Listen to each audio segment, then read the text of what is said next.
1930 മുതൽ ഇന്നലെ വരെ വേൾഡ് കപ്പിന്റെ ഉദ്ഘാടന മത്സരത്തിൽ ഇതുവരെ ഒരു റെഡ് കാർഡ് ഉണ്ടായിട്ടില്ല.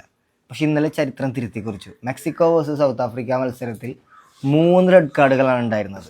2 സൗത്ത് ആഫ്രിക്കൻ പ്ലേയേഴ്സും 1 മെക്സിക്കോയും.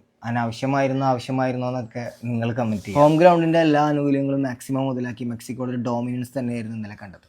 2-0 എന്ന സ്കോറിന് ഉദ്ഘാടന മത്സരത്തിൽ ദക്ഷിണാഫ്രിക്കയെ 2010 പകരം വീട്ടിക്കൊണ്ട് മെക്സിക്കോ അവരുടെ വേൾഡ് കപ്പ് യാത്ര ആരംഭിച്ചു. മെക്സിക്കോയുടെ ജൂലിയൻ കിനോണസ് ഈ വേൾഡ് കപ്പിലെ ആദ്യത്തെ ഗോൾ സ്വന്തമാക്കി. അത് കഴിഞ്ഞ് ഹാവിയർ ജിമിനസ് അവരുടെ എക്സ്പീരിയൻസ്ഡ് ആയിട്ടുള്ള ഏറ്റവും മികച്ച സ്ട്രൈക്കർ. കളിയിലുടനീളം മെക്സിക്കോ തങ്ങളുടെ ആധിപത്യം നിലനിർത്തി. പാസസ്, ഷോട്ട്, ആക്യുറസി, പൊസിഷൻ എല്ലാത്തിലും മെക്സിക്കോ ആയിരുന്നു മുമ്പിൽ. അവരുടെ ആദ്യ ഗോൾ നേടിയ ജൂലിയൻ കിനോണസ് പ്ലെയർ ഓഫ് ദ മാച്ചായി തിരഞ്ഞെടുത്തു. Speed versus physical strength. South കൊറിയയുടെ മിന്നൽ സ്പീഡും ചെക്ക് റിപ്പബ്ലിക്കിന്റെ ഫിസിക്കൽ സ്ട്രെങ്ത്തും.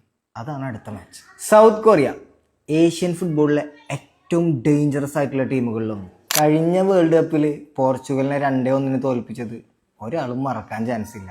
ചെക്ക് റിപ്പബ്ലിക് ടീമിലെ ഓൾമോസ്റ്റ് എല്ലാ പ്ലേയേഴ്സും യൂറോപ്പിലെ ടോപ്പ് ലീഗുകൾ കളിക്കുന്ന ആൾക്കാരാണ്.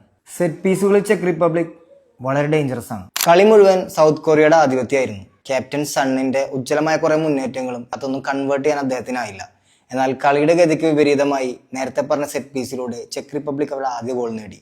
അവരുടെ ക്യാപ്റ്റനായ ലാഡിസ്ലാവ് ക്രൈച്ചി. എന്നാൽ പിന്നീട് കൊറിയയുടെ ബാക്ക് ടു ബാക്ക് അറ്റാക്സ് ആണ് നമ്മൾ കണ്ടത്. ആദ്യ ഗോൾ നേടുകയും 2ാം ഗോളിന് വഴിയൊരുക്കുകയും ചെയ്ത ഹ്യോങ് ഇൻ ബൂം മികച്ച കളിക്കാരനായി തെരഞ്ഞെടുക്കപ്പെട്ടു. അപ്പൊ ഇനി അടുത്ത കളിയുടെ വിശേഷങ്ങളുമായി കാണാം. ബൈ.